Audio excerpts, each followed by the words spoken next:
Welcome, another week of Hope Groups. Hope you're having a great time, good discussions. Hope there's a lot of praying going around the table, getting closer, most of all sharing Jesus. Hope you're having a great time. We've been working through the Elijah and Elisha series. Now we're in the Elisha portion of it. This week we're talking about Naaman. He was that great warrior general from Syria, probably like the prime minister of Syria.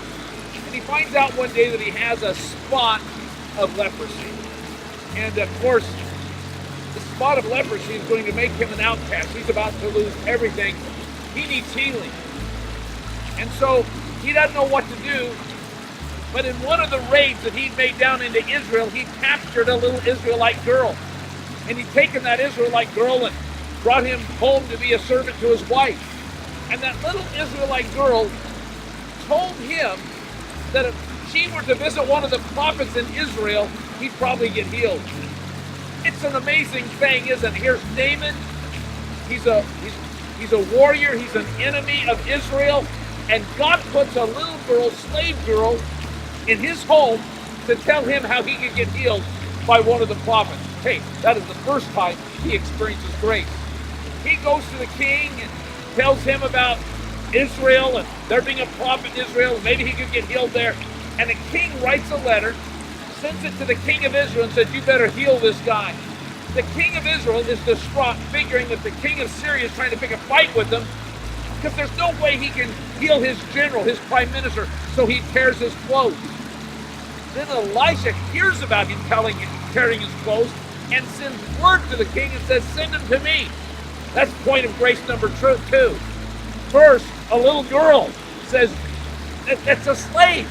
I know where you can get healed.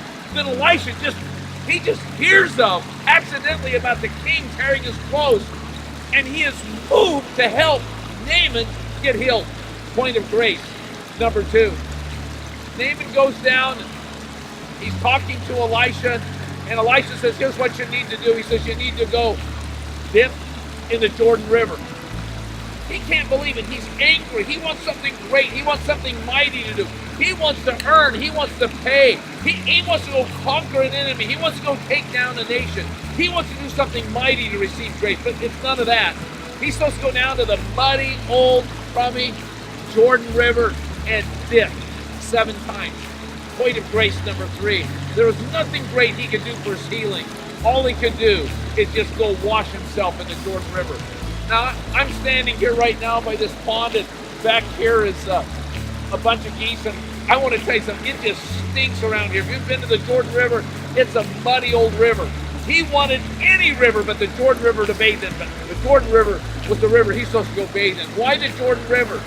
Because the Jordan River is where new life started for Israel.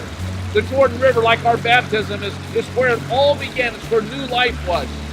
There is something about going and dipping in new life that brings great healing to our lives. 2 small questions I'd encourage you to consider tonight. Number 1, what are some points of grace in your life? What are some things that if God has done in your life that you didn't deserve, you didn't earn? He just came out of the blue and showed you that he loved you and he was going to take care of you. I think it's important to list those things out. And they're numerous in our life. There's so many in my life where God came to me, I couldn't go to him. And then the second question is, what about your washing?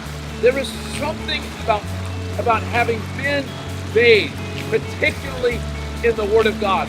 Ephesians says this, he says that he washes us with the washing of his Word. There is something about being washed and cleansed in his Word that frees us and heals us and takes the spot away. Why don't you tonight discuss maybe a few of those verses, those things that God has spoken to you that has really changed your life? Because you want to know something? He wants to speak again and again and again, and he wants to change your life. The Word cleanses us. It gets the junk, the doubts, the accusations, the negativity, gets it all out of our mind. And the Word of God puts faith in us, a belief in God that sustains us.